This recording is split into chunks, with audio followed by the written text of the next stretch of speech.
Panel discussion is called David on the Dnipro.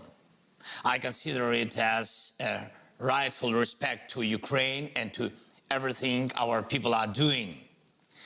But this year, determination was shown on different banks, and not only of the Dnipro, Spree, and Seine, Thames, and Potomac, Vistula, and Tiber. David is now all of us.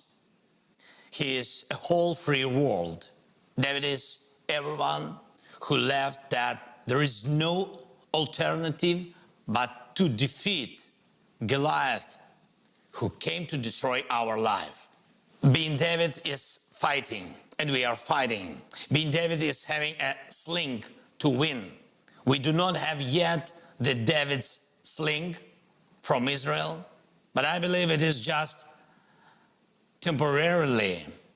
Now I would like to thank for the powerful support and mighty weapons. I thank Olaf and Emmanuel who are present here on this panel, and I thank all our partners present here in Munich, the United States, Britain, all the countries of the EU, and all from the whole world. I'm grateful to everyone who gives the sling to Ukrainian David, thanks to which Russian Goliath has already started to lose his ground. Thank you very much. Thank you.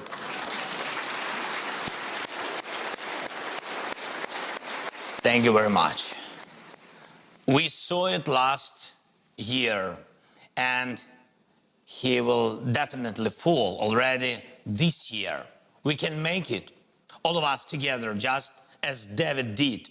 We can make sure that there is no alternative to our victory. But then there should be no alternative to our determination, to the determination of all of us on Dnipro and on Spree, on Seine, on Thames, on Potomac and Vistula, on Tiber, Danube and Jordan, and everywhere, in every part of the world where freedom is valued more than the mercy of a tyrant.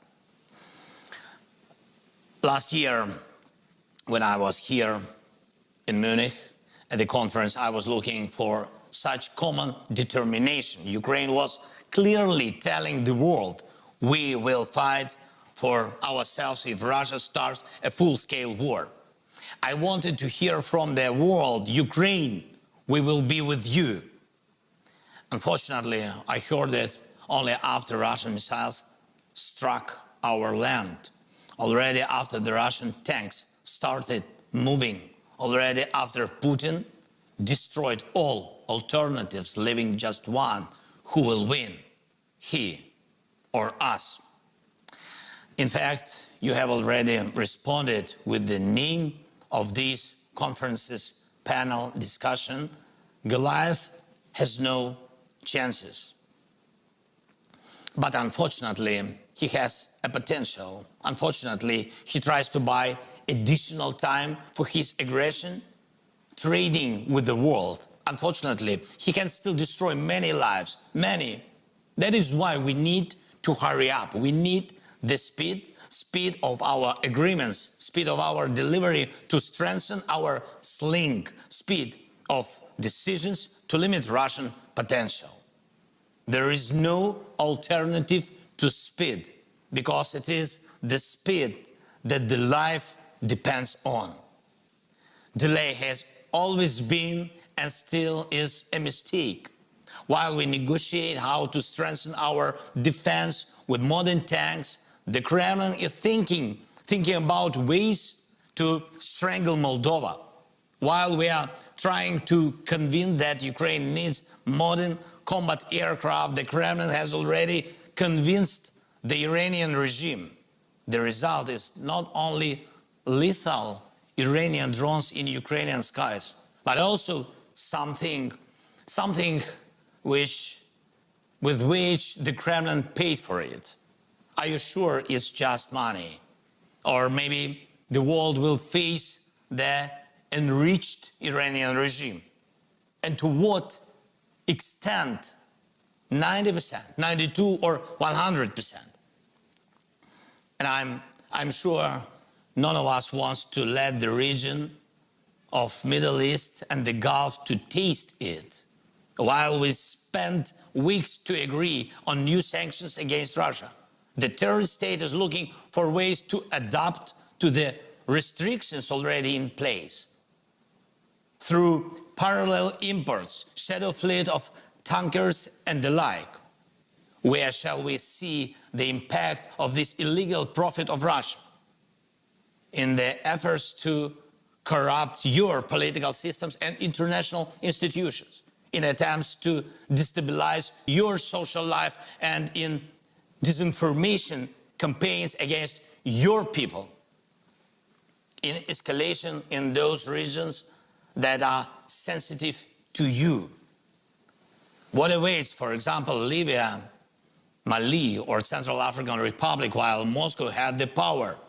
What awaits Syria? Nothing good, just like many other nations.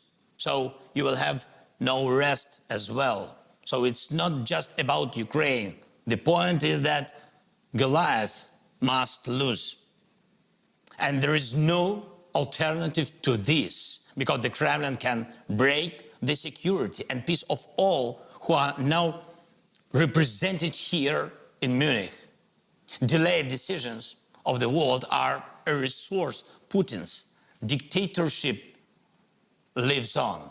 It's been that way for years. The longer the talks about the enlargement of the European Union dragged on, the more destructiveness the Kremlin brought to the then gray zone between the European Union and Russia.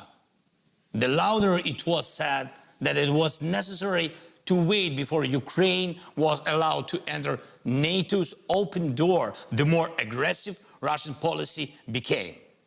The longer the silence on Crimea on the global agenda lasted, the more vigorous Russian revanchism became. And the more the world argued over what sanctions and when to impose against Russia, the more shameless the Kremlin's ambitions became.